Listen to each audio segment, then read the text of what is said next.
আমাদের প্রত্যেকের মনে রাখতে হবে যে আল্লাহ তাআলা ভালোবাসা পাওয়ার প্রধান শর্ত হচ্ছে রাসূল সাল্লাল্লাহু আলাইহি ওয়াসাল্লামকে ভালোবাসা, তার অনুসরণ করা।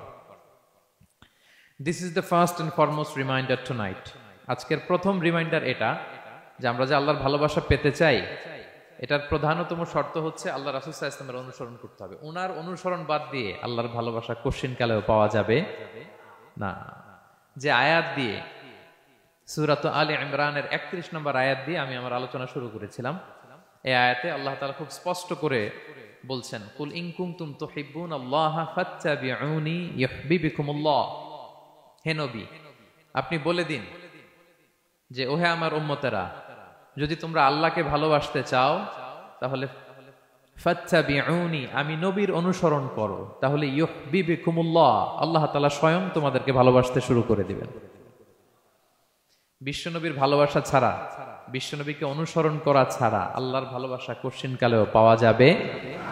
কাজী নজরুল ইসলাম খুব চমৎকার করে ওনার কবিতায় লিখেছেন, আল্লাহকে যে পাইতে চায় হাজরাতের অনুসরণে, আরশ কুরসি লৌহ কালাম না চাইতে পেয়েছে সে।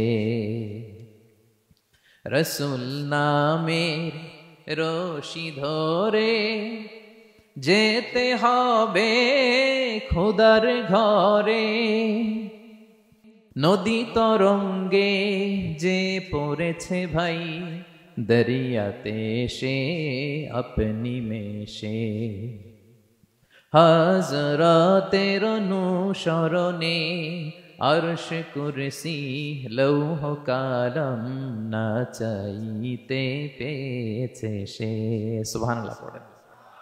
রাসূল সাল্লাল্লাহু আলাইহি ওয়াসাল্লামের অনুসরণের মধ্য দিয়ে আল্লাহ তাআলার ভালোবাসাটা অর্জন করতে হবে। এর বাইরে যে আল্লাহ তাআলার ভালোবাসা কোশ্চিনকালেও পাওয়া যাবে না। এবং রাসূল সাল্লাল্লাহু আলাইহি ওয়াসাল্লাম ঠিক যতটুকু করেছেন ঠিক অতটুকুই করতে হবে, এর চেয়ে বেশি করা যাবে না। রাসূল সাল্লাল্লাহু আলাইহি ওয়াসাল্লামের চাইতে কি বেশি মুত্তাকি হওয়া সম্ভব? সবাই বলেন নাই। রাসূল সাল্লাল্লাহু আলাইহি ওয়াসাল্লামের চাইতে বেশি বুজুর্গ হওয়া সম্ভব? ওনার চাইতে বেশি আল্লাহওয়ালা হওয়া সম্ভব? ওনার চাইতে বেশি আল্লাহ তাআলার কাছে প্রিয় ব্যক্তিত্ব হওয়া সম্ভব না, কোশ্চিনকালেও না, অসম্ভব। রাসূল সাল্লাল্লাহু আলাইহি ওয়াসাল্লামের সময়কালে কিছু সাহাবারা রাসূল সাল্লাল্লাহু আলাইহি ওয়াসাল্লামের স্ত্রীদের কাছে জানতে চেয়েছিল যে উম্মুল মুমিনিন, আপনারা বলুন যে রাসূল সাল্লাল্লাহু আলাইহি ওয়াসাল্লামের আমল কেমন ছিল? আমরা তো মসজিদে দেখি, বাইরে দেখি, ঘরে ওনার আমল কেমন আমাদের জানতে বড্ড মনে চায়। তো রাসূল সাল্লাল্লাহু আলাইহি ওয়াসাল্লামের স্ত্রীরা বললেন যে উনি এমন এমন আমল করেন, এইভাবে নফল রোজা রাখেন, শেষ রাতে তাহাজ্জুদ পড়েন, এইভাবে তাসবিহ পড়েন, কোরআন তেলাওয়াত করেন, জিকির করেন। তো হাদিসে এসেছে যে কাআন্নাহুম তাকাল্লুহা, তাদের কাছে এটা কেমন যেন কম মনে হইল। তারা একটা বড় এক্সপেকটেশন নিয়ে আসছিল, মানে বিশাল একটা, রাসূল সাল্লাল্লাহু আলাইহি ওয়াসাল্লাম সব নবীদের নবী, না জানে কি আমল করে ঘরের ভিতরে। কিন্তু যখন রাসূল সাল্লাল্লাহু আলাইহি ওয়াসাল্লাম স্ত্রীদের কাছে শুনলো এই আমল তিনি করেন ঘরের ভিতরে, ওনারা হতাশ।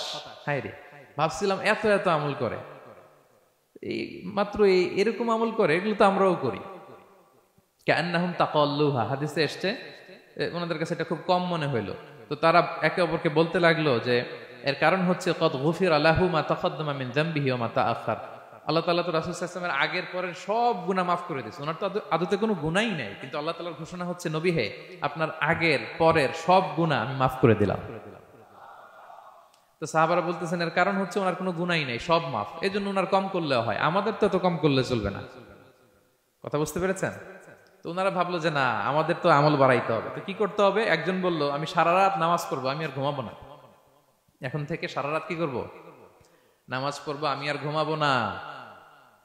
আরেকজন বলল তাহলে আমি সারা বছর রোজা রাখবো, রোজা ভাঙবো না, সারা বছর টানা রোজা, যেহেতু বেশি বেশি করতে হবে। আরেকজন বলল আমি স্ত্রীদের সাথে আর মেলামেশা করবো না, আমার স্ত্রীদের সাথে আমি আমার মতো বৈরাগ্য জীবনযাপন করব। তো এই কথা যখন রাসূল সাল্লাল্লাহু আলাইহি ওয়াসাল্লাম শুনলেন, রাসূল সাল্লাল্লাহু আলাইহি ওয়াসাল্লাম ওনাদেরকে ডেকে পাঠালেন। ডেকে বললেন আনতুমুল্লাযীনা কুলতুম কাযা ওয়া কাযা, তোমরা কি এমনটা এমনটা বলছো? তারা ভয়ে বলতেছে ইয়া রাসূলুল্লাহ, জি আমরা তো এরকম করে ফেলছি, বলে ফেলছি। তখন রাসূল সাল্লাল্লাহু আলাইহি ওয়াসাল্লাম বললেন ওয়াল্লাহি ইন্নী লা আখশাকুম লিল্লাহি ওয়া আতকাকুম লাহু, আল্লাহর শপথ করে বলছি আমি তোমাদের মধ্য থেকে আল্লাহকে সবচেয়ে বেশি ভয় পাই। আমি সবচেয়ে বড় মুত্তাকি, আমার চেয়ে বেশি কেউ আল্লাহকে ভয় পেতে পারে না। তা আমি সবচেয়ে বড় মুত্তাকি, আমি সবচেয়ে বেশি আল্লাহর প্রিয় ভাজন, আমি আল্লাহর সবচেয়ে বেশি ভয় পাই, এরপরেও আমি রাতে ঘুমাই আবার নামাজও পড়ি, সোম বৃহস্পতিবারে রোজা রাখি, বাকি দিনগুলোতে আমি খাই, আমার তো 11 জন স্ত্রী, আমি সবার সাথে মেলামেশা করি, কই স্ত্রী মেলামেশায়, রোজা রাখা না রাখায়, রাতে ঘুম এবং তাহাজ্জুদ, এই যে ব্যালেন্স করে যে আমি জীবন পরিচালনা করি, এতে আমার মুত্তাকি হইতে তো কোনো সমস্যা হয়নি। আমি শ্রেষ্ঠ নবীর এই মর্যাদা অক্ষুণ্ণ রাখতে তো আমার সমস্যা হয়নি, তো তোমাদের সমস্যা কোথায়? তখন তিনি একটা অসাধারণ উক্তি করেছিলেন, তিনি বলেছিলেন, ফামান রাগিবা আন সুন্নতি ফালাইসা মিন্নি, যে আমার সুন্নতকে অবজ্ঞা করে, মানে আমার যে পন্থা এটা অনুসরণ না করে অন্য কিছু যে করতে চায়, ফালাইসা মিন্নি, সে আমার দলভুক্ত নয়। আল্লাহু আকবার! কি ভারসাম্যবোধ, কি ব্যালেন্সড লাইফস্টাইল, কি পরিমিতি বোধ তিনি আমাদের শিখিয়েছেন। তাহলে বোঝা গেল সারা রাত ইবাদত করলেই ওইটা শ্রেষ্ঠ ইবাদত হয় না। কারণ রাসূল সাল্লাল্লাহু আলাইহি ওয়াসাল্লাম ঘুমাতেন আবার ইবাদত করতেন, স্ত্রীদের সাথে মিলতেন, সামাজিক কাজ করতেন, মাঝে মাঝে নফল রোজা রাখতেন, মাঝে মাঝে অনেকদিন রাখতেন না। This is balance, this is Islam. এবং এর চেয়ে শ্রেষ্ঠ ইসলাম আর হতে পারে না। তার মানে বোঝা গেল রাসূল সাল্লাল্লাহু আলাইহি ওয়াসাল্লামের চাইতে যদি এক কাঠি বেশি বোঝেন আপনি, এটা ইসলাম হবে? এটা হবে বাড়াবাড়ি, ঠিক কি না? রাসূল সাল্লাল্লাহু আলাইহি ওয়াসাল্লাম যেমনটি করেছেন ঠিক তেমনটি করার নাম ইসলাম।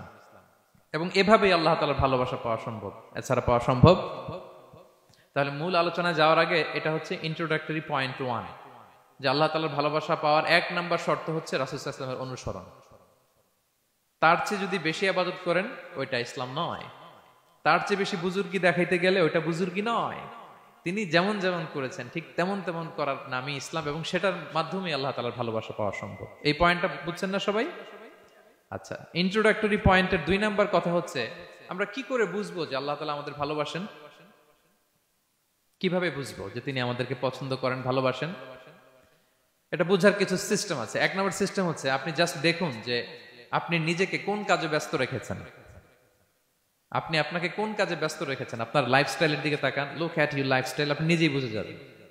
আপনি যদি দেখেন যে না, আপনার ভালো ভালো কাজে আপনার ব্যস্ততা, আপনার এঙ্গেজমেন্ট ভালো লোকদের সাথে, আপনার সার্কেলটা ভেরি গুড সার্কেল, ভালো কাজে আপনার মন টানে, আপনি ভালো কাজ করেন, যদি আপনার কার্যক্রম এরকম হয়, তাহলে বুঝে নেবেন আল্লাহ তাআলা আপনাদেরকে ভালোবাসেন। আলহামদুলিল্লাহ। আর যদি দেখেন না, যত আকাম কুকাম আছে ওইটার সবার আগে আপনি, যেই কাজে আল্লাহর ক্রোধ আসে, আল্লাহ রাগ হয়ে যান, যেই কাজ ইসলামে করার নিষেধ, যেটাতে তার অসন্তুষ্টি, ওই কাজে আপনার এঙ্গেজমেন্ট, ইনভলভমেন্ট, আপনার সার্কেল গুলাও এরকম, তাহলে বুঝে নিবেন আল্লাহ ভালোবাসা, এই মহা সৌভাগ্য আপনার কপালে জোটে নাই। তাহলে এটা হচ্ছে একটা সিস্টেম। আল্লাহ আপনাকে ভালোবাসেন কিনা এভাবে বুঝবেন যে আপনি নিজেকে কোন কাজে ব্যস্ত রেখেছেন, একটু দেখুন, আপনি মিলাতে পারবেন। 2 নাম্বার পদ্ধতি হচ্ছে এটা বোঝার যে তিনি আমাকে ভালোবাসেন কিনা, সেটা হচ্ছে পৃথিবীবাসী আপনাকে ভালোবাসে কিনা এটা একটু দেখেন। এই পৃথিবীর ভালো মানুষগুলোর কাছে আপনার একটা গ্রহণযোগ্যতা আছে কিনা এটা দেখেন। এটা দেখলে আপনি বুঝতে পারবেন। সহিহ মুসলিমের একটা ছোট্ট হাদিস শেয়ার করি। রাসূল সাল্লাল্লাহু আলাইহি ওয়াসাল্লাম বলেছেন যে ইন্নাল্লাহা ইযা আহাব্বা আবদান দাআ জিবরিল ফাকালা ইন্নী উহিব্বু ফুলানান ফাআহিব্বা। আল্লাহ তাআলা যখন কোনো বান্দাকে ভালোবাসে তখন তিনি জিবরাইলকে ডেকে বলেন, হে জিবরাইল, আমি আমার এই বান্দাকে ভালোবাসি, তুমিও তারে ভালোবাসো। ফায়ুহিব্বুহু জিবরিল, জিবরাইল আলাইহিস সালাম তারে ভালোবাসতে শুরু করে। শুধু এখানেই না, সুম্মা ইউনাদি ফিস সামা, তারপরে তিনি আকাশে একটা অ্যানাউন্সমেন্ট করেন। ফায়াকুল, তিনি বলেন যে ইন্নাল্লাহা ইউহিব্বু ফুলানান ফাআহিব্বু, ও আকাশবাসীরা, ও ফেরেশতারা, আল্লাহ তাআলা তার এই বান্দাকে ভালোবাসে, তোমরা সবাই তারে ভালোবাসো। তখন ফায়ুহিব্বুহু আহলুস সামা, গোটা আকাশবাসী তারে ভালোবাসতে শুরু করে, মানে ফেরেশতারা। তো আল্লাহ তাআলা এবং সকল ফেরেশতারা যখন তাকে ভালোবাসতে শুরু করে, রাসূল সাল্লাল্লাহু আলাইহি ওয়াসাল্লাম বললেন সুম্মা ইউদাউ লাহুল কবুলু ফিল আরদ, তখন পৃথিবীতে তার গ্রহণযোগ্যতা বাড়িয়ে দেওয়া হয়, তার অ্যাকসেপ্টেন্স বাড়িয়ে দেওয়া হয়, সবার কাছে তার একটা গ্রহণযোগ্যতা আছে, সবাই তাকে ভালোবাসে। এটা হচ্ছে একটা পদ্ধতি যে আল্লাহ তাআলা আপনাকে ভালোবাসে কিনা আপনি নিজেই বুঝবেন, যে পৃথিবীবাসী আপনাকে ভালোবাসে কিনা, আপনার কলিগরা আপনাকে ভালোবাসে কিনা, আপনার বন্ধুরা আপনাকে ভালোবাসে কিনা, আপনার নেইবররা আপনাকে ভালোবাসে কিনা, পৃথিবীর ভালো মানুষগুলোর কাছে আপনার গ্রহণযোগ্যতা আছে কিনা। যদি থাকে বুঝবেন আল্লাহ তাআলা আপনাকে ভালোবাসেন, ঠিক কিনা? আল্লাহ তাআলা আমাদেরকে যেন ওই কাতারে শামিল করেন, আমরা পড়ি আমিন। তাহলে আলোচনার টপিক, আল্লাহ তাআলা যাদেরকে ভালোবাসেন। শুরুতে আমরা জানলাম ভালোবাসার পদ্ধতি হচ্ছে প্রক্রিয়া হচ্ছে একটাই, রাসূল সাল্লাল্লাহু আলাইহি ইসলামের পুঙ্খানু অনুসরণ, তার চেয়ে বেশিও না কমও না, হুবহু অনুসরণ, ঠিক কিনা? 2 নম্বরে জানলাম কি করে বুঝবো, নিজের দিকে তাকান, আপনি কি করেন, what's your activity, what's your engagement, নিজেই বুঝবেন। আর দেখেন যে আশেপাশের মানুষ আপনার ব্যাপারে কি বলে। পৃথিবীবাসী যদি আপনারে পছন্দ করে, তার মানে আল্লাহ তাআলাও আপনারে পছন্দ করে। সবাই বুঝতে পেরেছেন? আচ্ছা, এবার সরাসরি কোরআনে চলে যাই, মূল টপিক বিশ্লেষণে। আল্লাহ তাআলা অনেক শ্রেণীর ব্যক্তিকে ভালোবাসেন বলে তিনি ঘোষণা করেছেন। তিনি বলেছেন যে আমি তাদেরকে ভালোবাসি। এর মধ্যে 1 নাম্বার হচ্ছে আল মুহসিনুন। একটু আমার সাথে সাথে বলেন, আল মুহসিনুন। মুহসিনুন মানে হচ্ছে যে ইহসান করে, মানে অন্যের প্রতি অনুগ্রহ দেখায়, অনুগ্রহশীল, অন্যের প্রতি দয়াশীল, অনুগ্রহশীল, এই সমস্ত বান্দাদের আল্লাহ ভালোবাসেন। আল্লাহ বলেন, ওয়া আনফিকু ফি সাবিলিল্লাহি ওয়া লা তুলকু বিআইদিকুম ইলা তাহলুকা ওয়া আহসিনু ইন্নাল্লাহা ইউহিব্বুল মুহসিনিন। তিনি বলেন যে তোমরা আল্লাহর রাস্তায় দান করো আর নিজেরা নিজেদেরকে ধ্বংসের মুখে ঠেলে দিও না, আর তোমরা ইহসান করো অন্যের প্রতি, কারণ ইন্নাল্লাহা ইউহিব্বুল মুহসিনিন, আল্লাহ তাআলা মুহসিনিনদের ভালোবাসেন, মানে যারা অন্যের প্রতি অনুগ্রহ দেখায়, অন্যের প্রতি দয়া পরবশ, তাদেরকে আল্লাহ ভালোবাসেন। সুবহানাল্লাহি ওয়া বিহামদিহি। তাহলে পেয়ে গেলাম, মিলায় নেন যে অন্যের প্রতি সফট কর্নার, অন্যের প্রতি দয়া, অনুকম্পা, হেল্পিং হ্যান্ড, হেল্প করার মানসিকতা, অন্যের দুঃখে কাদা, এই মাইন্ডসেট, এই মেন্টালিটি আমাদের আছে কিনা একটু মিলিয়ে নেন। না থাকলে রিমাইন্ডার হিসেবে নেন যে আমরাও যেন মুহসিনুনদের কাতারে শামিল হতে পারি। ইহসান এটা অনেক বড় তবকার একটা আমল। ইবাদতেও ইহসান লাগবে, ইবাদতের বাইরে সামাজিক কর্মকাণ্ড, রাষ্ট্রীয় কর্মকাণ্ড, সব কাজে আল্লাহ তাআলা এই ইহসানকে আবশ্যক করেছেন। অনুগ্রহ, অন্যদের প্রতি অনুগ্রহশীল হওয়া। ইবাদতে ইহসানটা কেমন? সাইয়েদনা জিবরাইল আলাইহিস সালাম রাসূল সাল্লাল্লাহু আলাইহি ওয়াসাল্লামকে জিজ্ঞেস করেছিলেন যে ইয়া রাসূলুল্লাহ ফাখবিরনি আনিল ইহসান, ইহসান আবার কি, আমাকে একটু বলেন। তো ইবাদতে ইহসানটা কেমন? রাসূল সাল্লাল্লাহু আলাইহি ওয়াসাল্লাম বললেন যে ইহসান হচ্ছে আন তা'বুদাল্লাহা কাআন্নাকা তারাহু ফাইন লাম তাকুন তারাহু ফাইন্নাহু ইয়ারাক। তুমি এমন ভাবে ইবাদত করবে, তুমি ভাববে যে তুমি আল্লাহকে দেখছো, তুমি আল্লাহকে দেখে দেখে ইবাদত করতেছো, এরকম ভাবো না একটু। আর এটা ভাবতে যদি কষ্ট হয়, অন্তত এতটুকু তো ভাবো যে আল্লাহ তোমায় দেখছেন। এতটুকু ভাবা যাবে না? আমরা যখন নামাজ পড়ি, আমাদের প্রত্যেকটা সালাতের মুহূর্তে আমাদের এটা ভাবতে হবে যে আল্লাহ তাআলা কিন্তু আমাকে দেখছেন।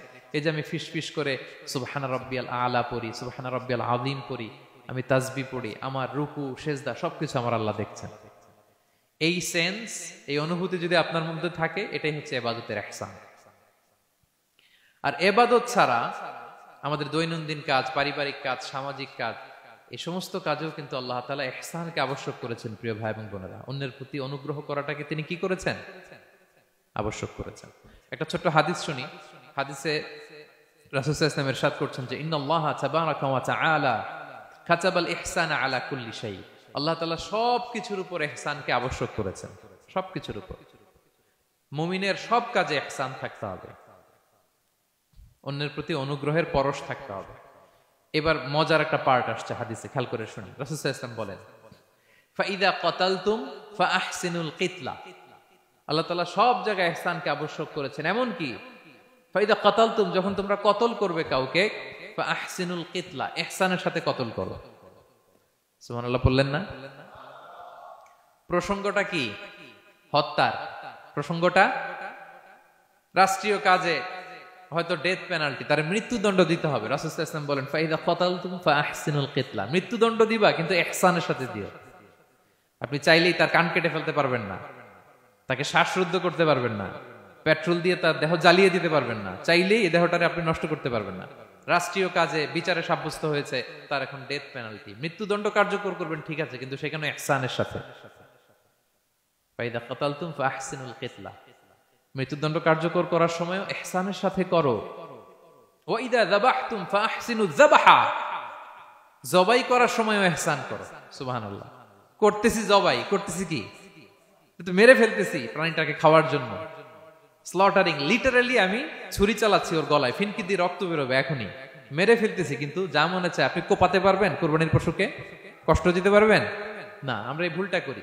রাসূল সাল্লাল্লাহু আলাইহি ওয়াসাল্লাম দেখেন আরো স্পেসিফিক করে বলছেন যে ওয়ালিউহিদ্দা আহাদুকুম শাফরাতাহু ওয়ালিউরিহ যাবিহাতাহু, তোমরা জবাইয়ের সময় তোমাদের ছুরিটাকে ধার করে নিও যাতে করে প্রাণীটা কম কষ্ট পায়। সুবহানাল্লাহ। আমরা অনেক সময় ভুল করে ফেলি। আমরা গরু শোয়ানোর পরে এই রশি কোথায়, এই ছুরি কোথায়, এই কষাই কোথায়, এই যে 7 জনের নামে জবাই হবে এদের নাম কোথায়, গরুটাকে আমরা কষ্ট দিচ্ছি। রাসূল সাল্লাল্লাহু আলাইহি ওয়াসাল্লাম বলে না, মুমিনের প্রতিটি কাজে ইহসানের পরশ থাকে। তারা প্রাণী জবাই করবে ঠিকই খাওয়ার জন্য, কিন্তু এখানেও ইহসান করতে হবে, ঠিক কিনা? তারা মৃত্যুদণ্ড কার্যকর করবে, ডেথ পেনাল্টি রাষ্ট্রীয় আইনে, কিন্তু যেমন মনে চায় তেমন করা যাবে না। ওইখানেও ইহসান রাখার দরকার আছে না নাই? প্রিয় ভাইয়েরা, এই ইহসানকে যারা মেনটেন করে জীবনের সব কাজে, আল্লাহ তাদেরকে বড্ড ভালোবাসে, বড্ড পছন্দ করে। সো আমরা যেন সবাই সবার প্রতি ইহসান করি। স্বামী স্ত্রীর প্রতি ইহসান করুন, স্ত্রী স্বামীর প্রতি ইহসান করুন, বাবা সন্তানের প্রতি, সন্তান বাবার প্রতি, পরিবারের সকল সদস্যদের প্রতি ইহসান করুন, কর্মচারীদের প্রতি ইহসান করুন, সহকর্মীদের প্রতি ইহসান করুন। মুমিন জীবনের প্রতিটি কাজে ইহসানের পরশ থাকবে, কারণ ইন্নাল্লাহা ইউহিব্বুল মুহসিনিন। আল্লাহ তাআলা মুহসিনদের, যারা অন্যদের প্রতি অনুগ্রহ দেখায়, তাদেরকে বড্ড ভালোবাসেন। এই পয়েন্টটা কি বুঝতে পেরেছেন সবাই? ক্লিয়ার? 2 নম্বরে চলে যায়, আর কাদেরকে আল্লাহ ভালোবাসেন? 2 নম্বরে হচ্ছে আত-তাওয়াবুন, যারা ভুল করেই তওবা করে সাথে সাথে, আল্লাহ তাদেরকে বড্ড ভালোবাসেন। সুবহানাল্লাহ। আল্লাহ তাআলা বলছেন ইন্নাল্লাহা ইউহিব্বুত তাওয়াবিন ওয়া ইউহিব্বুল মুতাতাহহিরিন। আল্লাহ তওবাকারীদেরকে যেমনি ভালোবাসেন, পবিত্রতা অর্জনকারীদেরও ভালোবাসেন। ওটা আমি পরে আসতেছি, এখন তওবাতেই থাকি। তাহলে 2 নম্বরে হচ্ছে ইন্নাল্লাহা ইউহিব্বুত তাওয়াবিন। 2 নম্বরে হচ্ছে কাদেরকে ভালোবাসেন? তওবাকারীদেরকে তিনি বড্ড ভালোবাসেন। দেখেন রাসূল সাল্লাল্লাহু আলাইহি ওয়াসাল্লাম কি বলে, তিনি বলেন ওয়াল্লাহি ইন্নী লা আস্তাগফিরুল্লাহ ওয়া আতুবু ইলাইহি ফিল ইয়াউমি আকসারা মিন 70 মাররা। আল্লাহর শপথ, আমি বিশ্বনবী প্রতিদিন 70 বারেরও বেশি তওবা পড়ি। যার আগেও কোনো গুনাহ নাই, পরেও কোনো গুনাহ, উনি তওবা করে কয়বার? 70 বার। আমাদের তো কোনো গুনাহ টুনা নাই, তাই না? হ্যাঁ, আমাদেরও গুনাহ আছে নাকি? বস্তা ভরা। তো বিশ্বনবী যদি 70 বার তওবা করেন ডেইলি বেসিস, আমাদের করা দরকার কয়বার? যার যার কাছে ছেড়ে দিলাম, বলেন। হ্যাঁ, 70,000 বার করা দরকার, ঠিক কিনা? প্রিয় ভাইরা, তাওবা কি? তাওবা মানে ফিরে আসা আল্লাহর কাছে। ভুল করেছি, অনুতপ্ত হয়ে আল্লাহর কাছে ফিরে আসবো, এটার নাম তাওবা। To return back to your Lord, আল্লাহর কাছে ফিরে আসবেন। এই ফিরে আসাটাকে আল্লাহ খুব পছন্দ করেন। এখানেই শয়তান আর আমাদের মধ্যে পার্থক্য। শয়তান ভুল করে করছি তো করছে, ওইটার মধ্যেই সে অটল অবিচল, ক্ষমা আর চাইনি। কিন্তু আমরা সকালে ভুল করে দুপুরে মাফ চাই, দুপুরে করে রাতে মাফ চাই, আজকে ভুল করে কালকে মাফ চাই, ঠিক কিনা? এই মাফ চাওয়াটাকে, ফিরে আসাটাকে, তার গুনাহগার বান্দা অনুতপ্ত হয়ে, রিয়েলাইজেশন হয়ে, বুঝতে পেরে ফিরে আসাটাকে তিনি বড্ড পছন্দ করেন, বড্ড পছন্দ করেন। এজন্য ভুল আমাদের হবে প্রিয় ভাইরা। আল ইনসান মিনান নিসিয়ান, আমাদের নামটাই এসেছে ভুল থেকে। আমরা ভুলে যাই, ভুল হয়ে যায় আমাদের, কিন্তু ক্ষমার রাস্তা, তওবার রাস্তা খোলা আছে না নাই? এটা হচ্ছে আমাদের জন্য আশা, হোপ। আমরা হোপফুল, সবসময় আশাবাদী। যত ভুল হোক, যত ভুল আপনি করেন, এটা খেয়াল রাখবেন, ভুল আপনি যতই করেন না কেন, তার রহমতের দরিয়া তার চাইতেও বড়, তার ক্ষমার মহাসাগর তার চাইতেও বিস্তৃত, যত ভুল আপনি করেন না কেন। এজন্য আল্লাহ তাআলা বলেন ইয়া আইয়ুহাল্লাযীনা আমানু তুবু ইলাল্লাহি তাওবাতান নাসুহা। ওহে বিশ্বাসীরা, একনিষ্ঠভাবে তওবা করো, ফিরে আসো আমার দিকে। ফাফিররু ইলাল্লাহ 24/7। পৃথিবীর কোনো দরজা 24 ঘন্টা খোলা থাকে না। রাত 3টার দিকে যদি আপনি উঠে জায়নামাজটা বিছিয়ে যে ভুলটা করছেন ওটা স্মরণ করে চোখের পানি ছেড়ে মাফ চান, ক্ষমা করবেন না তিনি? হ্যাঁ, ক্ষমা দেওয়ার জন্য তিনি বসে আছেন। এজন্য ভুল হইলে আমরা পড়বো আস্তাগফিরুল্লাহ। কি পড়বো? পড়েন আস্তাগফিরুল্লাহ রাব্বি মিন কুল্লি যামবি ওয়া আতুবু ইলাইহি। পড়েন আস্তাগফিরুল্লাহাল্লাযী লা ইলাহা ইল্লা হুয়াল হাইয়ুল কাইয়্যুম ওয়া আতুবু ইলাইহি। এটা পড়ে আল্লাহর কাছে ফিরে আসবেন, অনুতপ্ত হবেন। আল্লাহ ভুল করে ফেলেছে, আল্লাহ তুমি ক্ষমা করো, আল্লাহ তুমি ক্ষমা করো, আল্লাহ আমরা ভুল করে ফেলেছি। ভুল সবাই করে, কে না করে? হ্যাঁ, কুল্লু ইবনে আদম খাত্তা। বিষ্ণু বলেন তোমরা সবাই ভুলকারী, কিন্তু ওয়া খায়রুল খাত্তাইন আত-তাওয়াবুন। এই ভুলকারীদের মধ্যে শ্রেষ্ঠ যে ভুল করেই তওবা করে। তওবা করতে রাজি আছেন তো? সবাই রাজি আছেন? আমার প্রিয় ভাইয়েরা, এই তওবার দৃশ্যটা দেখতে আল্লাহ বড্ড পছন্দ করেন। বান্দা যখন ভুল বুঝতে পারে, মাথাটা নিচু করে চোখের পানি ছেড়ে বান্দা যখন কাঁদতে শুরু করে, এই দৃশ্যটা দেখলে আল্লাহ সহ্য করতে পারে না। আল্লাহর রহমতের দরিয়ায় জোশ খেলে যায়, বান্দা যা চায় আল্লাহ তাই দিয়ে দেয়। তখন চোখের পানির এত বড় পাওয়ার। এজন্য আমরা ভুল করে যেন অটল না থাকি, আল্লাহর কাছে যেন ক্ষমা চাই, আমরা যেন ফিরে আসি তার দরবারে। তার দরবার সবসময় খোলা। এবং তিনি এই তওবার বা ফিরে আসার দৃশ্যটা দেখতে কত পছন্দ করেন শোনেন। রাসূল সাল্লাল্লাহু আলাইহি ওয়াসাল্লাম বলেন, ওয়াল্লাযী নাফসি বিয়াদিহি, তার শপথ যার হাতে আমার আত্মা, লাউলাম তুযনিবু, তোমরা যদি ভুল না করতে, লা যাহাবাল্লাহু বিকুম, আল্লাহ তোমাদেরকে ধ্বংস করে দিতেন। ওয়ালা জাআ বিকওমিন, আল্লাহ এমন এক জাতি তৈরি করতেন, ইউযনিবুন, ওরা খালি ভুল করত, ফায়াস্তাগফিরুন, আর ক্ষমা চাইতো, ফায়াগফিরুল্লাহু লাহুম, আর আল্লাহ তাদের ক্ষমা করতেন। তোমরা যদি ভুল না করতে, এই বনি আদম, তোমরা যদি ভুল না করতে, তোমাদেরকে আল্লাহ তাআলা ধ্বংস করে এমন একটা গোষ্ঠী বানাইতেন যারা খালি ভুল করতো আর মাফ চাইতো, ভুল করতো আর মাফ চাইতো, আর আল্লাহ মাফ করে দিত। সুবহানাল্লাহ বললেন না?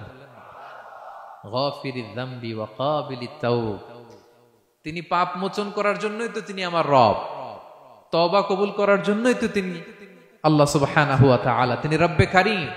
তার দয়ার কোনো শেষ নাই, তার মায়ার কোনো শেষ নাই। আমরা যখন তওবা করি, অনুতপ্ত হই, চোখের পানি ছেড়ে যখন কাঁদি, আল্লাহ যে কত খুশি হয় এটার একটা উপমা হাদিসে এসেছে, সহিহ মুসলিমের হাদিস। রাসূল সাল্লাল্লাহু আলাইহি ওয়াসাল্লাম বলেন, লাল্লাহু আশাদ্দু ফারাহান বিতাওবাতি আবদিহি হিনা ইয়াতুবু ইলাইহি, কেউ যখন তওবা করে আল্লাহ কত খুশি হয় জানো?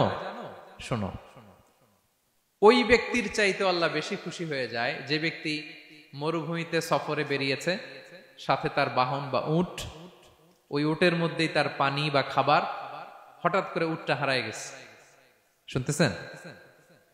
মরুভূমিতে উট নিয়ে বের হয়েছিল সফরে, উটের মধ্যে তার পানি, তার খাবার, তার বেঁচে থাকার সমস্ত মাধ্যম, কিন্তু হঠাৎ করে উট কি হয়ে গেছে? হারায় গেছে। উট খুঁজে আর পায় না, দৌড়াতে দৌড়াতে হয়রান। কত দৌড়াবে? ধুধু মরু প্রান্তর, কয়েক ঘন্টা দৌড়ালেই তো সে তৃষ্ণার্ত হয়ে মারা যাবে। দৌড়াতে দৌড়াতে হাঁপাতে হাঁপাতে শেষ, জীবনের আশাও শেষ, যে উট যেহেতু পাই নাই, আজকে সারাদিন দৌড়ালে তো তৃষ্ণা আমি মারাই যাব রাতে। তো জীবনের আশা ভরসা শেষ করে হাঁটতে হাঁটতে হাঁপাতে হাঁপাতে হঠাৎ একটা গাছের সন্ধান পেল। ওই গাছের নিচে যে এত ক্লান্ত, তৃষ্ণার্ত, হাঁপাতে হাঁপাতে ঘুমায় গেছে, হতাশ, আমার বাঁচার আর কোনো মাধ্যম নাই, আমার উট হারায় গেছে, ওইখানেই পানি, ওইখানেই খাবার। ক্লান্ত শ্রান্ত হয়ে তৃষ্ণার চোটে ঘুম চলে আসছে। হঠাৎ ঘুম থেকে জেগে ওঠে, উটটা পাশেই দাঁড়ায় আছে। যে ওটের উপরে তার পানি এবং খাবার ছিল, পুরা মরুভূমিতে দৌড়াইতে দৌড়াইতে আবার সন্ধ্যাবেলায় এসে মালিকের সামনে দাঁড়ায় আছে। সে ঘুম থেকে উঠি তাড়াতাড়ি করে রশি ধরে ফেলছে উটের। পুরোটা হাদিসের অনুবাদ শোনাচ্ছি। তো উটের রশি ধরে বেচারা এত খুশি, এত খুশি, এত খুশি, যে খুশির চোটে ও বলতে আরম্ভ করছে, আল্লাহুম্মা আনতা আবদি ওয়া আনা রাব্বুক, আল্লাহ তুমি আমার গোলাম, আমি তোমার রব, তুমি দয়া করে এই ওটটা ফিরায় দিছো, আজকে তুমি ওটটা ফিরায় না দিলে আমি তো মরে যেতাম। আল্লাহ প্রশংসা তোমার। খুশির চোটে।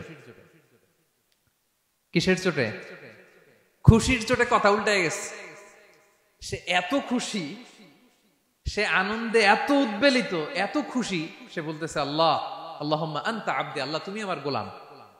খুশিতে আল্লাহুম্মা আনতা আবদি, আল্লাহ তুমি আমার গোলাম, ওয়া আনা রাব্বুক, আমি তোমার রব, তোমার দরবারে লাখো কোটি শুকরিয়া। আল্লাহ কেঁদে কেঁদে বলতেছে।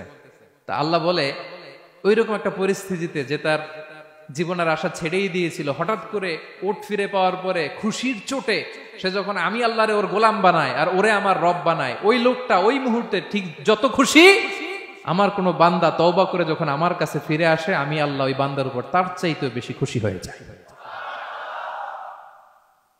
লাল্লাহু আশাদ্দু ফারাহান।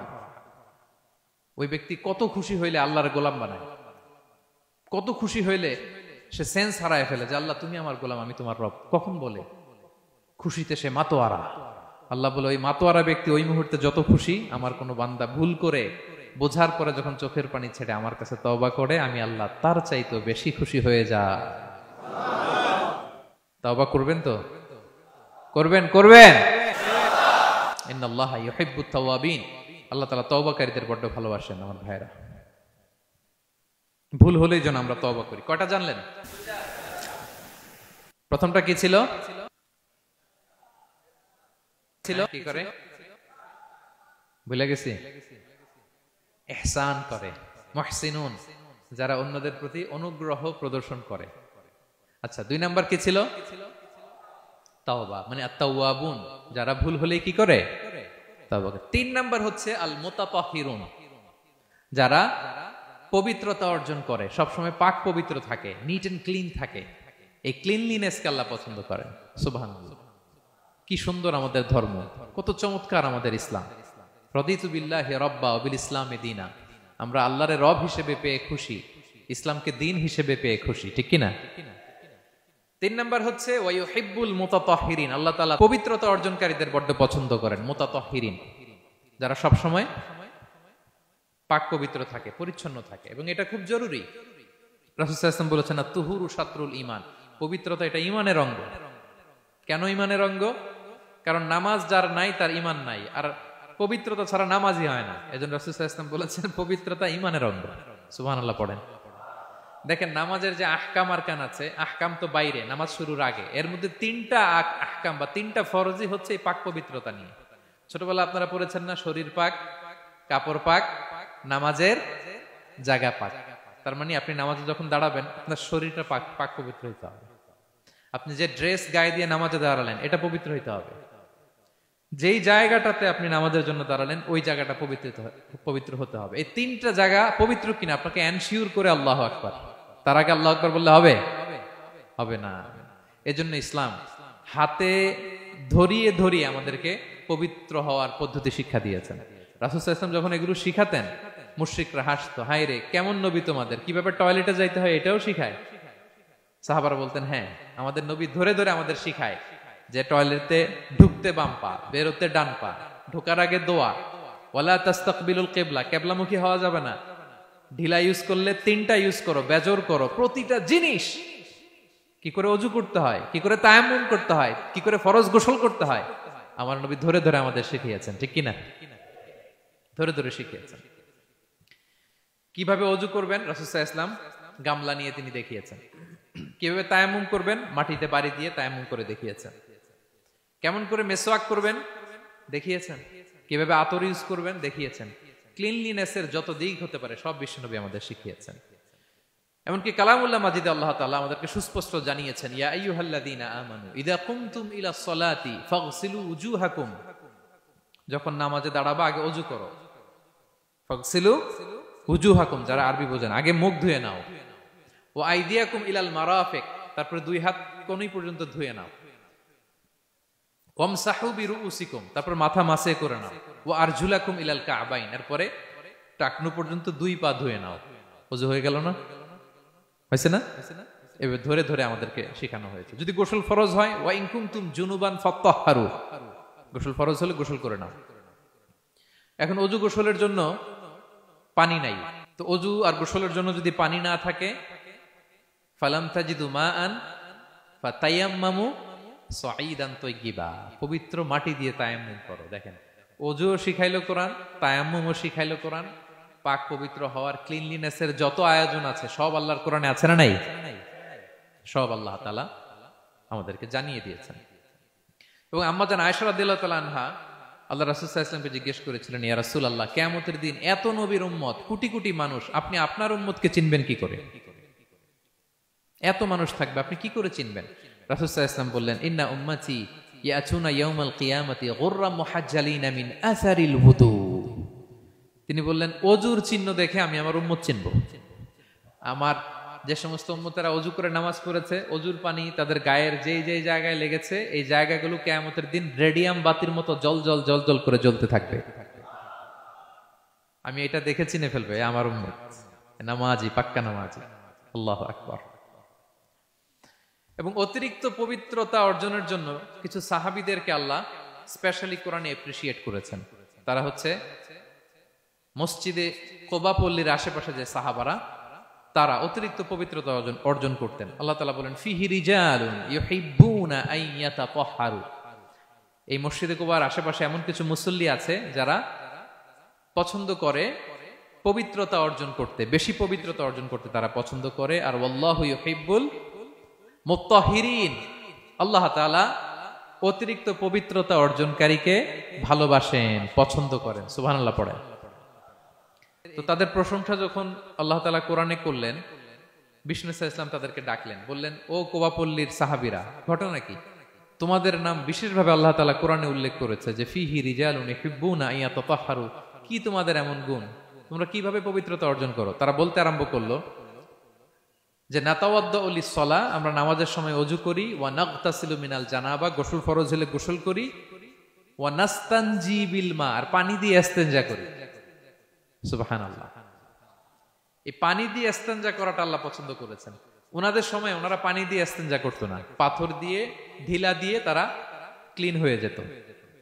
এর কারণ হচ্ছে তাদের খাদ্য প্রক্রিয়াটা এমন ছিল, ড্রাই ফ্রুট খেত তো, খেজুর, গোশত, রুটি, তো তাদের স্টুলটা ওইরকম হইতো। আরবের লোকদের অনেকের এই স্টুলটা এরকম হয়। যেমন আমাদের যখন কখনো কোষ্ঠকাঠিন্য হয় তখন দেখবেন যে আমাদেরও এরকম হয়। তো আমরা যখন স্টুল পাস করি তখন আমাদের এই পায়ুপথটা মূলত বেরিয়ে আসে, স্টুল পাস করে আবার পায়ুপথ আমাদের দেহের ভেতরে চলে যায়। ফলে যখন কারো কোষ্ঠকাঠিন্য হয় তখন দেখা যায় যে তারা টিস্যু ইউজ করা লাগে না। আমাদেরও কখনো কখনো এরকম হয় না? হয়। তো ওনাদের সারা বছর একই রুটিন, ওনাদের আসলে টিস্যু ইউজ করা লাগে না, ওনাদের স্টুলটাই এরকম। কিন্তু এরপরেও ওই সাহাবারা এক্সট্রা পানি ইউজ করতেন। আমরা যেমনি কল ঘোরালেই পানি, ওই সময় পানি এত অ্যাভেলেবল ছিল না, সপ্তাহে একদিন গোসল করার সুযোগ পেতেন। পানি মানে এটা গোল্ডের মতো দাম, ডায়মন্ডের মতো দাম পানি মরুভূমিতে। তো তারা বলে ওয়ানাস্তানজি বিল মা, আমরা পানি জমিয়ে রাখি, সেই পানি দিয়ে ইস্তেনজা করি। রাসূল সাল্লাল্লাহু আলাইহি ওয়াসাল্লাম বললেন, ক্বালা ফাহুয়া যাক ফাআলাইকুম, তাহলে এটাই সেই কারণ, এটাই সেই কারণ, এজন্যই আল্লাহ তাআলা স্পেশালি কোরআনের ভেতরে তোমাদের নাম তুলে দিয়েছেন। পড়েন সুবহানাল্লাহ। তা আমরা যেন এই পবিত্রতাকে গুরুত্ব দেই প্রিয় ভাইরা, কারণ আল্লাহ তাআলা তিনি বলছেন ইন্নাল্লাহা ইউহিব্বুত তাওয়াবিন, তিনি তাওবাকারীদের যেমনি ভালোবাসেন, ওয়া ইউহিব্বুল মুতাতাহহিরিন, তিনি পবিত্রতা অর্জনকারীদেরকে ভালোবাসেন। আমরা যেন ওযু করার সময় খুব ভালোভাবে করি। রাসূল সাল্লাল্লাহু আলাইহি ওয়াসাল্লাম যখন বললেন ওযুর পানি যেখানে লাগে ওটা জলজল করে জ্বলবে, তো আবু হুরায়রা রাদিয়াল্লাহু তাআলা আনহু হাত তো ধুইতে হয় কোনি পর্যন্ত, উনি এতটুকু ধুইতেন। উনি বলতেন যে কিয়ামতের দিন আমার হাত এতটুকু পর্যন্ত জলজল করবে। কি মাইন্ডসেট ওনাদের, সুবহানাল্লাহ বিহামদিহি। সো আমরা যেন এই ক্লিনলিনেসের সর্বোচ্চ নাজরানা পেশ করি, সর্বোচ্চটা যেন আমরা সবসময় মেসওয়াক করা, পারফিউম ইউজ করা, ওযু গোসল যেন আমরা করি, ফলে আমরা মুতাতাহহিরিন, পবিত্রদের অন্তর্ভুক্ত হতে পারবো। আর আল্লাহ তাআলা পবিত্রদের বড্ড ভালোবাসেন। বুঝতে পেরেছেন? তাহলে 1 নম্বরে মুহসিনুন, যারা ইহসান করে, 2 নম্বরে যারা তাওবা করে, 3 নম্বরে যারা পবিত্র থাকে, 4 নম্বরে আল মুত্তাকুন, যারা আল্লাহ তাআলাকে ভয় পায়। আল্লাহ তাআলা বলছেন বালা মান আওফা বিআহদিহি ওয়াত্তাকা ফাইন্নাল্লাহা ইউহিব্বুল মুত্তাকিন। হ্যাঁ, যারা ওয়াদা রাখে, আল্লাহকে ভয় করে, আল্লাহ তাআলা এই মুত্তাকিদের বড্ড ভালোবাসেন। মুত্তাকি অর্থাৎ আল্লাহ সচেতনতা, আল্লাহ ভীরুতা যাদের ভেতরে আছে, যে কোনো পরিস্থিতিতে তারা ভাবে যে আল্লাহ তাআলা আমাকে দেখছেন, এই সেন্স, এই অনুভূতি যার মধ্যে আছে সে মুত্তাকি। তা আমরা মানুষের সামনে যেভাবে যেরকম সৎ থাকি, আমরা যদি মানুষের চক্ষুর আড়ালেও সৎ থাকি তাহলে আমরা মুত্তাকি। বুঝতে পেরেছেন? মুত্তাকির তাকওয়ার অনেক সংজ্ঞা আছে, অনেক সংজ্ঞা। সবচেয়ে সহজ সংজ্ঞা হচ্ছে মানুষের সামনে আমরা যতটা ভালো, আমার প্রাইভেট লাইফেও যদি আমি ততটা ভালো হই তাহলে আমি মুত্তাকি। একটু যোগ বিয়োগ দিয়ে নেন নিজের সাথে নিজে, যে আমি পাবলিকলি যতটা ভালো প্রাইভেটলি ততটা ভালো কিনা। যদি হই তো আমি মুত্তাকি। ওমরে ফারুক রাদিয়াল্লাহু তাআলা আনহু একবার উবাই ইবনে কাবকে বললেন, ইয়া উবাই মা হুয়া তাকওয়া, আল্লাহ কোরআনে এত তাকওয়ার কথা বলেছেন, তাকওয়াটা কি? উনি প্রশ্নের উত্তর না দিয়ে উনিও প্রশ্ন করলেন। উনি বললেন হাল সালাকতা তরিকান দা শাউক, ইয়া আমিরাল মুমিনিন, আপনি কি কখনো মরুভূমিতে কাঁটাযুক্ত রাস্তা দিয়ে হেঁটেছেন? উনি বললেন হেঁটেছি। তো কিভাবে হেঁটেছেন? দেখেন কেমনে উত্তর দেয় এক সাহাবী আর এক সাহাবীকে। যেখানে যে রাস্তায় কাঁটা আছে, ক্যাকটাস আছে, গুলমলতা, কিভাবে হেঁটেছেন? তিনি বললেন ইজতাহাদতু ওয়া তাশাম্মারতু, আমি আমার জুব্বা পাগড়ি খুব আঁটো করে কাপড়টা উপরের দিকে টেনে এমন সাবধানে হেঁটেছি যাতে ক্যাকটাসের কাঁটা আমার গায়ে না লাগে। এই পথটা পাড়ি দিতে খুব সাবধানে, খুব প্রিকশন নিয়ে, এক্সট্রা কশন নিয়ে আমি পার হয়েছি। উবাই ইবনে কাব বললেন হাদা হুয়া তাকওয়া, এটাই তো তাকওয়া। এই তো বুঝে গেছেন আপনি। আপনি একটু আগে প্রশ্ন করছেন তাকওয়া কি, এটাই তাকওয়া। বলে তাই নাকি? তিনি বললেন হ্যাঁ। তো তিনি বললেন দুনিয়ার চলতি পথে ডানে বায়ে এরকম অনেক পাপের হাতছানি আপনাকে স্পর্শ করতে চাইবে। ওই যে কাঁটাযুক্ত রাস্তা দিয়ে আপনি যেভাবে সাবধানে, কাঁটা যাতে গায়ে না লাগে, খুবই প্রিকশন নিয়ে হেঁটেছেন, এই দুনিয়ার পুরো জার্নিটা যদি এইভাবে চালাতে পারেন তাইলেই আপনি মুত্তাকি। সুবহানাল্লাহ বিহামদিহি। আল্লাহ তাআলা বলেন যাদের মধ্যে এই তাকওয়ার সেন্স আছে আমি তাদেরকে ভালোবাসি। তাকওয়া হচ্ছে কেউ না দেখলেও আল্লাহ দেখেন এই অনুভূতি। সবার চোখ ফাঁকি দেয়া গেলেও একজনের চোখ ফাঁকি দেয়া যায় না, তিনি কে? এই অনুভূতির নাম হচ্ছে তাকওয়া। আল্লাহ বলেন ইন্না আকরামাকুম ইনদাল্লাহি আতকাকুম, তোমাদের মধ্যে সবচাইতে আল্লাহর কাছে সম্মানিত ব্যক্তি যার মধ্যে আল্লাহর ভয় বেশি। নাকি আল্লাহ বলছে তোমাদের মধ্যে যে সবচেয়ে বড় বিলিয়নিয়ার সে আল্লাহর কাছে সম্মানিত, দেখতে বেশি সুন্দর সে সম্মানিত। যার জনবল আছে, অর্থবল আছে, লোকবল আছে না, তাকওয়া। তাকওয়া হচ্ছে ক্রাইটেরিয়া, যার তাকওয়া বেশি সে আমার কাছে সম্মানিত। এবং আল্লাহ তাআলা বলেন ওমাইয়াত্তাকিল্লাহা ইয়াজআল লাহু মাখরাজা ওয়া ইয়ারযুকহু মিন হাইসু লা ইয়াহতাসিব, যে আল্লাহকে সবসময় ভয় পাবে, যে মুত্তাকি, সে কোথাও জীবনে আটকাবে না, কোথাও আটকাবে না। জীবনে কোনো বিপদ আসলে একটা ওয়ে আউট, একটা এক্সিট। মালয়েশিয়াতে তো বলে কেলুয়ার। মালয়েশিয়া কি বলে? এই জীবনে কোথাও আটকাবেন না, আটকাইলেই একটা কেলুয়ার পেয়ে যাবেন। কেলুয়ারের ব্যবস্থা করে দিবে কে? ব্যবস্থা করে দিবেন। আর এমন জায়গা থেকে তিনি রিজিকের বন্দোবস্ত করবেন আপনি কল্পনাও করেন নাই। সুবহানাল্লাহ বিহামদিহি। তাহলে 4 নম্বরে মুত্তাকুন, যারা আল্লাহকে ভয় করে আল্লাহ তাদেরকে ভালোবাসেন। আমরা যেন মুত্তাকিদের কাতারে শামিল হতে পারি, আল্লাহ তুমি তৌফিক দাও। প্রিয় ভাইরা আমার, 5 নম্বরে হচ্ছে আল মুতাওয়াক্কিলুন, যারা আল্লাহর উপর তাওয়াক্কুল করে। আল্লাহ বলে ফাইদা আযামতা ফাতাওয়াক্কাল আলাল্লাহ ইন্নাল্লাহা ইউহিব্বুল মুতাওয়াক্কিলিন। কোন বিষয়ে যখন দৃঢ় সংকল্প নিয়েছো তো আল্লাহর উপর ভরসা করো, কারণ আল্লাহ ওই সমস্ত লোকদের ভালোবাসা যারা আমার উপর তাওয়াক্কুল করে, মানে ভরসা করে। তাওয়াক্কুল মানে একজনের উপর ভরসা, তিনি কে? আমরা ভরসা কার উপর করব? পৃথিবীর কোন শক্তির উপর, কোন মানুষের উপর, কোন মিডিয়ার উপর, কোন ক্ষমতার উপর? আমাদের ভরসা এক মহান সত্তার প্রতি, তিনি কে?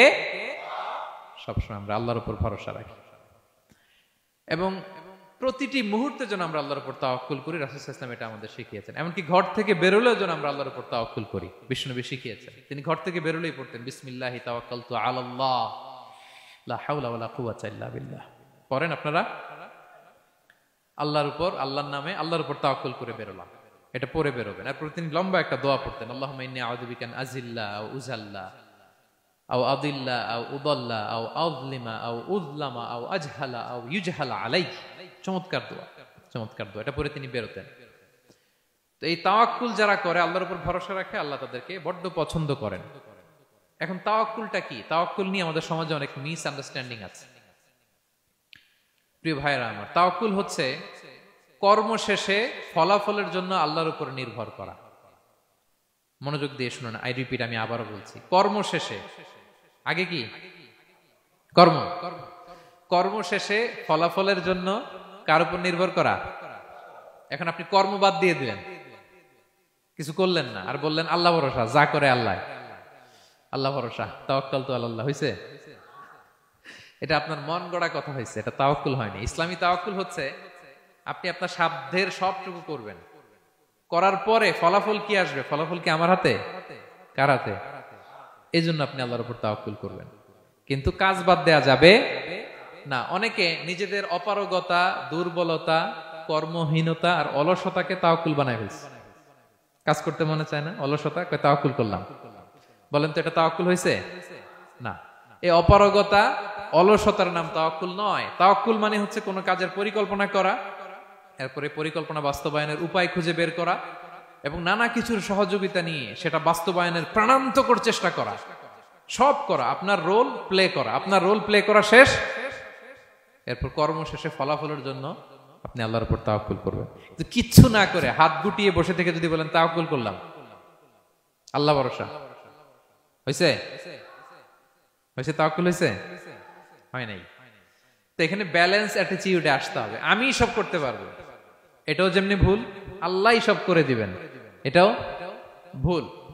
The position of Islam is somewhere in between these two extreme lines. এই দুইটার মাঝখানে ইসলামের পজিশন। পাখিকে তাওয়াক্কুলের মডেল হিসেবে আল্লাহ উপস্থাপন করেছেন। পাখিকে, বিষ্ণু বলেন তোমরা যদি পাখির মতো তাওয়াক্কুল করো, পাখিরে যেমনি আল্লাহ খাওয়ায় তোমাদেরকেও খাওয়াবে। পাখি কেমনি তাওয়াক্কুল করে? বিষ্ণু বলেন তাগদু খিমাসান ওয়া তারুহু বিতানান। পাখিগুলো প্রতিদিন সকালবেলা কিচির মিচির রবে তার বাসা থেকে বের হয়ে জঙ্গলে ছড়িয়ে পড়ে, সারাদিন খুঁজতে খুঁজতে, ঘুরতে ঘুরতে, উঠতে উঠতে আল্লাহ তাআলা বিকেল বেলা আবার প্রতিটি পাখির ওদর পূর্তি করে তার ঘরে ফিরিয়ে নিয়ে আসে। ঠিক কিনা? তো পাখি কি ঘরের ভিতরে বসে থেকে তাওয়াক্কুল করছে? সকালবেলা আগে কি করছে? বের হয়ে গেছে। তো আগে আপনার রোলটা আপনার প্লে করতে হবে, তারপরে আপনি আল্লাহর উপর তাওয়াক্কুল করবেন। অনেকে নিজেদের অপারগতা, অলসতাকে তাওয়াক্কুল বানিয়েছে। না, অপারগতা, অলসতা, কর্মহীনতা এগুলো থেকে রাসূল সাল্লাল্লাহু আলাইহি ওয়াসাল্লাম আল্লাহর কাছে পানাহ চেয়েছেন। এগুলোর সাথে ইসলামের কোনো সম্পর্ক নাই। তার মানে হাত গুটিয়ে বসে থেকে আল্লাহ ভরসা বলবেন, কি করবেন? হ্যাঁ, সর্বোচ্চ চেষ্টা চালিয়ে যেতে হবে। এরপরে ফলাফলের জন্য আমরা কার উপর ভরসা করব? কারণ ইন্নাল্লাহা ইউহিব্বুল মুতাওয়াক্কিলিন, আল্লাহ তাআলা তাওয়াক্কুলকারীদেরকেও ভালোবাসেন। আলহামদুলিল্লাহ বলেন। তাহলে কয়টা গেল? কয়টা? আর তিনটা বলবো, আর তিনটা। 6 নম্বরে হচ্ছে as-সাবিরুন। সাবিরুন মানে কি? হ্যাঁ, ধৈর্যশীল। একটু বুঝে ফেলছে? as-সাবিরুন সবর শব্দ থেকে এসেছে। as-সাবিরুন মানে ধৈর্যশীল।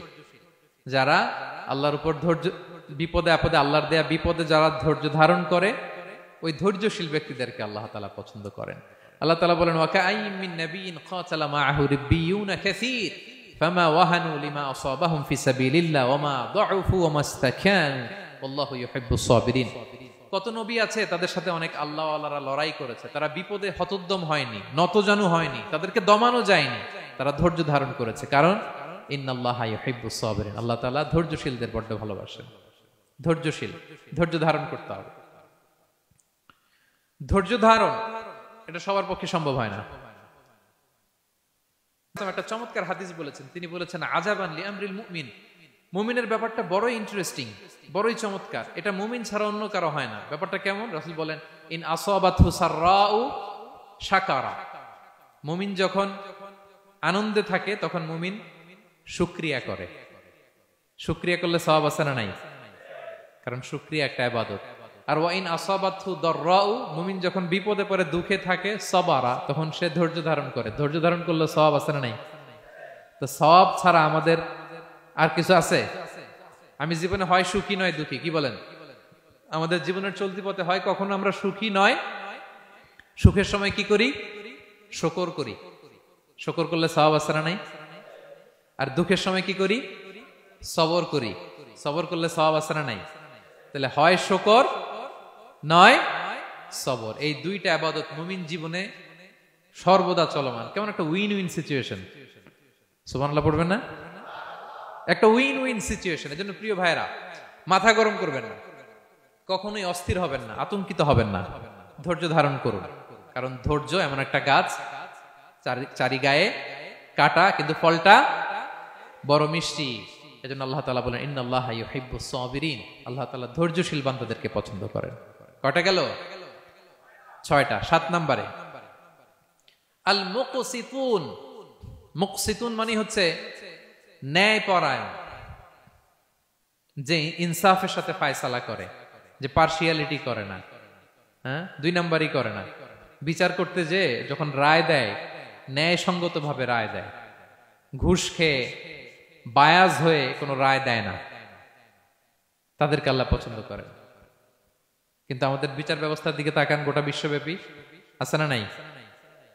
ছোট্ট একটা বিচারেও দেখবেন যে ছোট্ট সালিশ বসছে, এর কাছ থেকে টাকা খেয়ে ওর পক্ষে রায় দিয়ে দেয়, এরকম আছে না নাই? না, আল্লাহ তাআলা তাদেরকে বড্ড অপছন্দ করেন। বরং যারা বায়াজ নয়, যারা পার্শিয়ালিটি করে না, যারা ইনসাফের সাথে ন্যায় ভিত্তিক ফায়সালা করে, আল্লাহ তাদেরকে পছন্দ করেন। আল্লাহ তাআলা বললেন ওয়া ইন হাকামতা ফাহকুম বাইনাহুম বিল কিসত, নবী যখন আপনি বিচার করবেন ন্যায় পরায়ণতার সাথে বিচার করুন। কারণ ইন্নাল্লাহা ইউহিব্বুল মুকসিতিন, আল্লাহ তাআলা ন্যায় পরায়ণদেরকে বড্ড ভালোবাসেন। ন্যায় পরায়ণ জীবনের প্রতিটি ক্ষেত্রে। পার্শিয়ালিটি আপনি করতে পারবেন না, আপনার মধ্যে কোনো বায়াসনেস থাকতে পারবে না। আল্লাহ বলেন কিয়ামতের দিন আমি যে মিজানের পাল্লা বসাবো, ওয়া নাদাউল মাওয়াজিনাল কিসতা লিয়াউমিল কিয়ামা, এই মিজানের পাল্লা, এর মধ্যে কোনো বায়াসনেস নাই। ফামান ইয়ামাল মিসকালা যাররাতিন খাইরান ইয়ারা, অনুপরিমাণ ভালো এটাও ওজন হবে, অনুপরিমাণ খারাপ এটাও ওজন হবে। ফালা তুযলামু নাফসুন শাইআ, সেদিন কারো প্রতি বিন্দু পরিমাণ জুলুম করা হবে না। ন্যায় বিচারের মানদণ্ড তিনি সেদিন কায়েম করবেন। আর দুনিয়াতে যারা ন্যায় বিচার করে, ন্যায় ভিত্তিক ফায়সালা করে, তাদেরকে আল্লাহ ভালোবাসেন। সুবহানাল্লাহ পড়েন। রাসূল সাল্লাল্লাহু আলাইহি ওয়াসাল্লাম কতটা ন্যায়পরায়ণ ছিলেন শুনেন। অষ্টম হিজরিতে তিনি যখন মক্কা বিজয় করলেন, মক্কার লোকেরা তার হাতে বায়াত হলো, তিনি অল্প কিছুদিন এখানে 20 দিনের মতো ছিলেন মক্কায়। তো ইন দ্য মিন টাইম মক্কার কুরাইশ গোত্রের একটা শাখা, এটার নাম হচ্ছে বনু মখজুমিয়া। বনু মখজুমিয়া গোত্রের একটা নারী চুরিতে ধরা পড়ল। তো চুরি করলে ইসলামের বিধান কি? আস-সারিকু ওয়াস-সারিকাতু ফাকতাউ আইদিয়াহুমা, হাত কেটে দাও। এখন সাহাবারা বলতে লাগলো, হায় রে, এই নতুন মাত্র কুরাইশরা কালিমা পড়ে মুসলমান হইল, রাসূল সাল্লাল্লাহু আলাইহি ওয়াসাল্লাম যদি এখনই এই মহিলার হাত কেটে দেয় তাহলে এখানে তো একটা ঝামেলা হবে। কিন্তু আমরা তো কেউ বলারও সাহস রাখি না। কে যে বলবে নবীর কাছে যে নবী এই আজকের জন্য, এবারের জন্য এই মহিলারা মাফ করে দেন, হাত কেটে দিয়েন না। কেউ সাহস করতে পারে না। পরে রাসূল সাল্লাল্লাহু আলাইহি ওয়াসাল্লামের পালক পুত্রের ছেলে উসামা বিন যায়েদ হিব্বু রাসূলিল্লাহ, উনাকে রাসূল সাল্লাল্লাহু আলাইহি ওয়াসাল্লাম বড্ড ভালোবাসতেন। সবাই বলে উসামারে যে বল, সে তো নাতির মতো।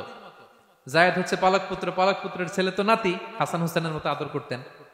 তো তাকে যে বলো, সবাই বললো উসামা আমরা কেউ পারবো না, তুমি যে বলো। তো উসামা ছোট মানুষ যে বলতেছে, ইয়া রাসূলুল্লাহ সবাই বলতেছে এবারের জন্য একটু মাফ করে দেয়া যায় না, এই মহিলাটারে একটু মাফ করে দেয়া যায় না। রাসূল সাল্লাল্লাহু আলাইহি ওয়াসাল্লাম রেগে গেলেন। তিনি বললেন, তোমাদের আগে বনি ইসরাইলের এই স্বভাব ছিল, ধনীরা চুরি করলে মাফ করত, গরিবরা চুরি করলে বিচার কার্যকর করত। শুনে রাখো কুরাইশের লোকেরা, শুনে রাখো মক্কাবাসী, লাউ আন্না ফাতিমাতা বিনতি মুহাম্মাদিন সারাকাত লাকাতা মুহাম্মাদুন ইয়াদাহা। আরে বনু মখজুমিয়ার মেয়ে তো দূর কি বাত, আমার কলিজার টুকরা নয়নের পুতলি ফাতেমাও যদি আজকে চুরিতে ধরা পড়তো, তার হাত কেটে দিতে আমি মুহাম্মদ 1 সেকেন্ডও দেরি করতাম না। আমার মেয়ে ফাতেমা যদি চুরিতে দোষী সাব্যস্ত হতো, তার হাত কাটতে আমি সময় নিতাম না। This is Islam, this is ইনসাফ, দিস ইজ জাস্টিস। এটাকে বলে ন্যায় ভিত্তিক বিচার, যেখানে কোনো স্বজনপ্রীতি নাই, যেখানে কোনো পার্সিয়ালিটি নাই, যেখানে কোনো বায়াসনেস নাই। যারা ন্যায় ভিত্তিক ফায়সালা দেয়, মুকসিতুন, আল্লাহ তাআলা তাদেরকে পছন্দ করেন। আমরা যেন তাদের অন্তর্ভুক্ত হতে পারি। আল্লাহ তৌফিক দান করো। সব শেষ পয়েন্ট, আল মুনাজ্জামুনা ফি মাইদানিল জিহাদ, যারা জিহাদের ময়দানে সুশৃঙ্খল থাকে, ডিসিপ্লিন। সর্বশেষ হচ্ছে ডিসিপ্লিন। এই যে মাশাআল্লাহ আজকের এই সাইবার জায়া কনফারেন্স খুবই ডিসিপ্লিনড একটা প্রোগ্রাম, সবাই সারিবদ্ধ হয়ে বসে আছেন। এবং এই সারিবদ্ধ হয়ে যারা বসে থাকে, যারা ময়দানে থাকে, তাদেরকে আল্লাহ তাআলা বড্ড পছন্দ করেন। যারা বিশৃঙ্খলা করে না, যারা সুশৃঙ্খল। তা আমরা মুসলিমরা কি বিশৃঙ্খল জাতি না সুশৃঙ্খল জাতি? আমরা সুশৃঙ্খল ইনশাআল্লাহ বিইذنিল্লাহ। আল্লাহ তাআলা বলছেন, ইন্নাল্লাহা ইউহিব্বুল্লাযীনা ইউকাতিলুনা ফি সাবিলিহি সাফফান কাআন্নাহুম বুনিয়ানুম মারসুস। আল্লাহ ওই বান্দাদের ভালোবাসেন যারা জিহাদের ময়দানে সফফান, সফফান মানে সারিবদ্ধ, কাতারে কাতার, এবং এমন কাতার কাআন্নাহুম বুনিয়ানুম মারসুস, যেন এটা মজবুত একটা সীসা ঢালাই করা প্রাচীর। সুবহানাল্লাহ। সাহাবারা নামাজের কাতারে পায়ের সাথে পা লাগিয়ে দাঁড়াতেন, কাদের সাথে কাঁধ লাগিয়ে দাঁড়াতেন। পিছন থেকে বিশ্বনবীরে অ্যাটাক করতে গেল 10 মিনিট লাগবে। সব সাহাবাদেরকে আক্রমণ করে বিশ্বনবী পর্যন্ত পৌঁছাতে তাদের অনেক সময় লেগে যাবে, এমন সীসা ঢালা প্রাচীরের মতো তারা পেছনে দাঁড়াতেন। সুবহানাল্লাহ। তো যারা জিহাদের ময়দানে সুশৃঙ্খল ভাবে দাঁড়ায়, ডিসিপ্লিনড ম্যানারে, ওয়েল অ্যারেঞ্জড ম্যানারে, ওয়েল অর্ডার্ড ম্যানারে, আল্লাহ তাআলা তাদেরকে বড্ড পছন্দ করেন। আর যারা বিশৃঙ্খলা করে তাদেরকে আল্লাহ পছন্দ করেন না। এবং আপনি দেখেন বিষ্ণু ইসা ইসলামের যুদ্ধগুলোর মধ্যে 5 ভাগে তিনি ভাগ করতেন যুদ্ধকে। মাঝখানে হচ্ছে একটা ডিপার্টমেন্ট, ডানে মাইমানা, বায়ে মাইসারা, সামনে মুকাদ্দেমা, পেছনে খালফ। এইভাবে 5টা ডিসিপ্লিনড ওয়েতে তিনি ব্যাটালিয়ন ভাগ করে সামনে আগাতেন। এবং বিশ্বনবীর নেতৃত্বে সাহাবীদের মাধ্যমে যে শক্তিশালী সামরিক সংগঠনটি গড়ে উঠেছিল, ওটা বিশ্বকে চূর্ণ বিচূর্ণ করে দিয়েছে। উনার পরে 4 খলিফা, উনাদের নেতৃত্বে তাদের এমন ব্যাটালিয়ন গড়ে উঠেছে, শতাব্দী পর শতাব্দী তাদের সামনে দাঁড়ানোর মতো সক্ষমতা পৃথিবীর কোন সেনাবাহিনীর ছিল না। সুবহানাল্লাহ। সফফান কান্নাহুম বুনিয়ানুম মারসুস, সীসা ঢালা প্রাচীরের মতো যুদ্ধের ময়দানে তারা সুশৃঙ্খল ভাবে দাঁড়ায়। তো যারা জীবনের সব ক্ষেত্রে এরকম ডিসিপ্লিন, সুশৃঙ্খল, তাদেরকে আল্লাহ ভালোবাসে। তো এখন আপনারা কি সুশৃঙ্খল থাকতে চান, নাকি শুধু এই আজকের প্রোগ্রাম শেষ করে যাবো আবার বিশৃঙ্খল, এরকম করবেন না? যেখানে কিউ থাকে কিউ মেনটেন করবেন, যেখানে একটা শৃঙ্খলা থাকে শৃঙ্খলা বজায় রাখবেন। এই ময়দানে ভ্রাতৃত্বের বন্ধনে সুশৃঙ্খল যারা থাকবে তাদের হাতে আল্লাহ তাআলা নেতৃত্ব তুলে দিবেন, ঠিক কিনা? আমরা যেন সুশৃঙ্খল থাকতে পারি। আল্লাহ তাআলা তুমি আমাদেরকে তৌফিক দান করো। তাহলে মোট কয় শ্রেণীর কথা বললাম যাদেরকে আল্লাহ তাআলা ভালোবাসেন? এক নম্বরে কি ছিল? আল মুহসিনুন, যারা অন্যের প্রতি ইহসান করে, অনুগ্রহ করে। দুই নম্বরে আত-তাওয়াবুন, যারা তওবা করে। তিন নম্বরে আল মুতাতাহহিরুন, যারা সবসময় কি থাকে? পবিত্র থাকে। চার নম্বরে আল মুত্তাকুন, যাদের হৃদয়ে সবসময় ভয় থাকে কার? পাঁচ নম্বরে আল মুতাওয়াক্কিলুন, যারা সবসময় কার উপর ভরসা করে? কাজ না করে। হ্যাঁ, আজকের এই সাইবার যা কনফারেন্সে আপনাদের আকীদা ক্লিয়ার হয়েছে তো? কাজের আগে তাওয়াক্কুল না কাজের পরে? কাজ করে তাওয়াক্কুল। 6 নম্বরে ধৈর্যশীল, আস-সাবিরুন। 7 নম্বরে ন্যায় বিচারক, আল মুকসিতুন, যারা ইনসাফ, জাস্টিস এই সমাজে প্রতিষ্ঠা করতে চায়, যাদের মধ্যে বায়াসনেস নাই, পার্সিয়ালিটি নাই, কোনো স্বজনপ্রীতি নাই, তাদেরকে আল্লাহ ভালোবাসে। সবশেষে সুশৃঙ্খল, সফফান কান্নাহুম বুনিয়ানুম মারসুস, সীসা ঢালা প্রাচীরের মতো তারা ময়দানে অবস্থান করে। ডিসিপ্লিন, যাদের জীবনে কোনো বিশৃঙ্খলা বলতে কোনো শব্দ তাদের ডিকশনারিতে নাই। আমরা যেন সেরকম সুশৃঙ্খল হতে পারি, আমরা যেন সেরকম মুহসিনুন হতে পারি, আমরা যেন তাওয়াবুন হতে পারি, মুতাতাহহিরুন হতে পারি, মুত্তাকুন হতে পারি, আমরা যেন মুতাওয়াক্কিলুন হতে পারি, আমরা যেন সাবিরুন হতে পারি, আমরা যেন ন্যায় পরায়ণ হতে পারি।